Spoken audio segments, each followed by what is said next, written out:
హెబ్రీయులకు రాసిన పత్రిక 3వ అధ్యాయము. ఇందువలన పరలోక సంబంధమైన పిలుపులో పాలు పొందిన పరిశుద్ధ సహోదరులారా, మనము ఒప్పుకొనిన దానికి అపోస్తులుడును ప్రధాన యాజకుడునైన యేసు మీద లక్ష్యముంచుడి. దేవుని ఇల్లంతటిలో మోషే నమ్మకముగా ఉండినట్టు ఈయన కూడా తను నియమించిన వానికి నమ్మకముగా ఉండెను. ప్రతి ఇల్లును ఎవడైనా ఒకని చేత కట్టబడును. దేవుడే ఇంటికంటే దానిని కట్టినవాడెక్కువ ఘనత పొందినట్టు ఈయన మోషే కంటే ఎక్కువ మహిమకు అర్హుడుగా ఎంచబడెను.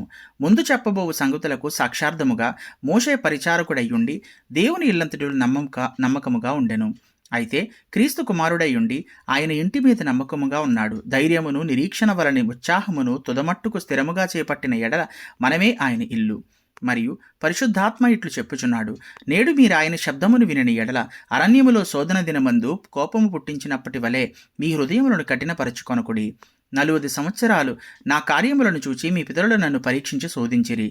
కావున నేను ఆ తరము వారి వలన విసిగి, వీరెల్లప్పుడూ తమ హృదయాలోచనలలో తప్పిపోచున్నారు, నా మార్గములను తెలుసుకొనలేదు గనుక నేను కోపముతో ప్రమాణము చేసినట్టు వారు నా విశ్రాంతిలో ప్రవేశింపరని చెప్పితిని.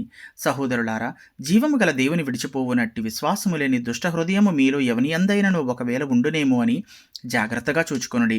నేడు మీరు ఆయన శబ్దమును వినని ఎడల కోపము పుట్టించినప్పటి వలె మీ హృదయములను కఠినపరచుకొనకూడని ఆయన చెప్పెను గనుక పాపము వలన కలుగు భ్రమ చేత మీలో ఎవడునూ కఠినపరచబడకుండానట్లు నేడు అనబడు సమయం ఉండగానే ప్రతిదినమును ఒకనికొకడు బుద్ధి చెప్పుకొనుడి.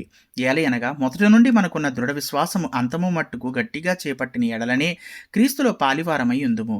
విని కోపము పుట్టించిన వారెవరు? మోషే చేత నడిపింపబడి ఐగుప్తులో నుండి బయలుదేరి వచ్చిన వారందరే గదా. ఎవరి మీద 40 ఏండ్లు ఆయన కోపగించును? పాపము చేసిన వారి మీదనే గదా. వారి శవములు అరణ్యములో రాలిపోయెను. తన విశ్రాంతిలో ప్రవేశింపరని ఎవరిని గూర్చి ప్రమాణము చేసెను? అవిధులైన వారిని గూర్చియే గదా. కాగా అవిశ్వాసము చేతనే వారు ప్రవేశింపలేకపోయిరని గ్రహించుచున్నాము.